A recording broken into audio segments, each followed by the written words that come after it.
Hello friends, welcome back to my channel. இன்றைக்கி நம்ம கிச்சனில் பார்க்க போகிறது ஒரு சூப்பரான பிரியாணி ரெசிபி தான் பார்க்க போகிறோம். அதுவும் சேமியா வச்சு எப்படி உதிரி உதிரியாக நம்ம பிரியாணி டேஸ்ட்டில் எப்படி பண்ணுறதுங்கிறது பார்க்கலாம். சேமியா பிடிக்காதுன்னு சொல்கிறவங்க கூட இந்த மாதிரி ட்ரை பண்ணி பாருங்கள். கண்டிப்பாக அடிக்கடி செஞ்சு கேட்பாங்க. வாங்க வீடியோக்குள்ளே போகிறதுக்கு முன்னாடி என்னோட சேனலை சப்ஸ்கிரைப் பண்ணாதவங்க மறக்காமல் சப்ஸ்கிரைப் பண்ணிக்கோங்க.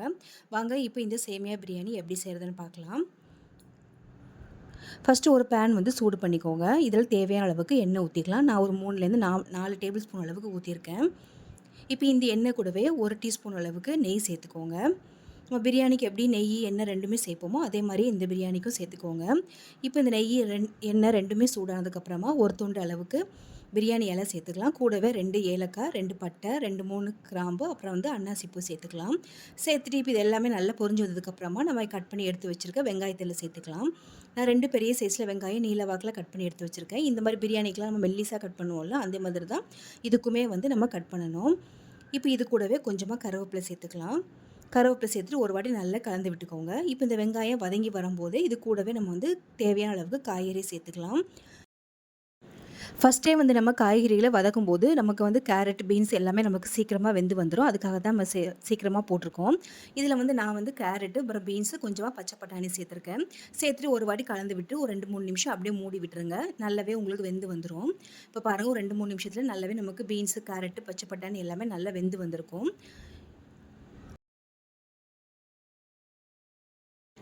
இப்போ இது கூட ஒரு டேபிள் ஸ்பூன் அளவுக்கு இஞ்சி பூண்டு பேஸ்ட்டு சேர்த்துக்கோங்க. சேர்த்துட்டு நல்லா கலந்து விடுங்க. இப்போ இஞ்சி பூண்டு பேஸ்ட் சேர்த்த உடனே நம்ம கட் பண்ணி எடுத்து வச்சுருக்க தக்காளியை சேர்த்துக்கலாம். நான் 2 பெரிய சைஸில் தக்காளி எடுத்திருக்கேன். பெரிய சைஸாக இருந்ததால் 2 சேர்த்துருக்கேன். சேர்த்துட்டு இப்போ இது நல்லா வதங்கி வரதுக்காக உப்பு சேர்த்துக்கோங்க. உப்பு சேர்த்துட்டு நல்லா கலந்து விடுங்க. இப்போ இந்த இஞ்சி பூண்டு பேஸ்ட்டோட பச்சை வாசனை அப்புறம் தக்காளி நல்லா உங்களுக்கு வெந்து வரணும். மேலே உள்ள தோல்லாம் உறிஞ்சி வர அளவுக்கு நல்லா சாஃப்டாக வெந்து வரணும். அதுக்கு ஒரு 2 நிமிஷம் நல்லா மூடி போட்டு வேக விட்டுருங்க. இப்போ பாருங்கள், ஒரு 2 நிமிஷம் கழித்து நல்லாவே நமக்கு தக்காளி அப்புறம் இஞ்சி பூண்டு பேஸ்ட் எல்லாரோட பச்சை வாசனை எல்லாமே நல்லா போயிடுச்சு. இப்போ இது கூட நம்ம மசாலா சேர்த்துக்கலாம். 1 டீஸ்பூன் அளவுக்கு மஞ்சத்தூள் சேர்த்துக்கோங்க. இது கூடவே நம்ம காரத்துக்காக 1 டீஸ்பூன் அளவுக்கு தனி மிளகாத்தூள் சேர்த்துக்கலாம். நம்ம காரத்துக்காக பச்சை மிளகாவும் சேர்ப்போம். அதனால் தனி மிளகாத்தூள் கொஞ்சம் பார்த்து சேர்த்துக்கோங்க. 1 டீஸ்பூன் அளவுக்கு சேர்த்துருக்கேன். நான் கூடவே 1/4 டீஸ்பூன் அளவுக்கு கரம் மசாலா சேர்த்துருக்கேன்.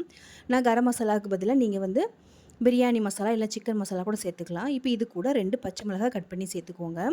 இது கூடவே ஒரு டேஸ்ட்டுக்காக ஒரு கைப்பிடி அளவுக்கு முந்திரி பருப்பு சேர்த்துக்கோங்க. முந்திரி பருப்பு வந்து ஆப்ஷனல் தான், நீங்கள் வேண்டாம்னா ஸ்கிப் பண்ணிடலாம்.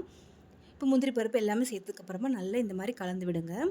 இப்போ ஒரு நிமிஷம் மட்டும் எண்ணெயில் இந்த மசாலாலாம் வதங்கி வந்ததுக்கப்புறமா நம்ம சேமியாவுக்கு தேவையான அளவுக்கு நம்ம தண்ணி சேர்த்துக்கலாம். நான் இன்றைக்கி 1 பாக்கெட் அளவுக்கு சேமியா எடுத்திருக்கேன். அதுக்கு 1.5 கப் அளவுக்கு தண்ணி கரெக்டாக இருக்கும்.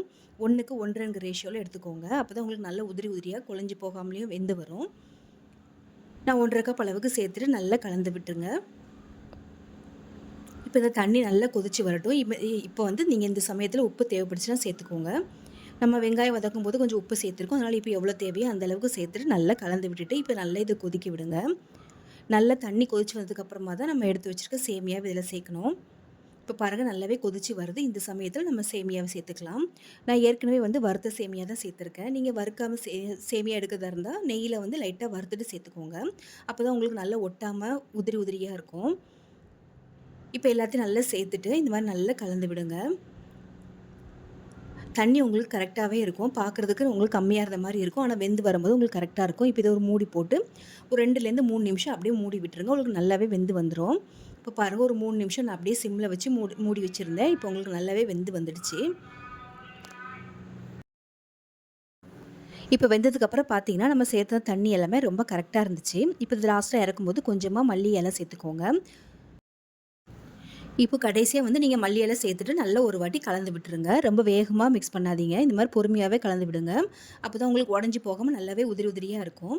இதை கண்டிப்பாக நீங்கள் லஞ்ச் பாக்ஸ் கூட நீங்கள் கொடுத்து அனுப்பலாம். பசங்களுமே ரொம்ப விரும்பி சாப்பிடுவாங்க. என்னோட வீடியோ உங்களுக்கு பிடிச்சிருந்தா மறக்காமல் லைக் பண்ணி ஷேர் பண்ணிக்கோங்க. தேங்க்ஸ் ஃபார் வாட்சிங்.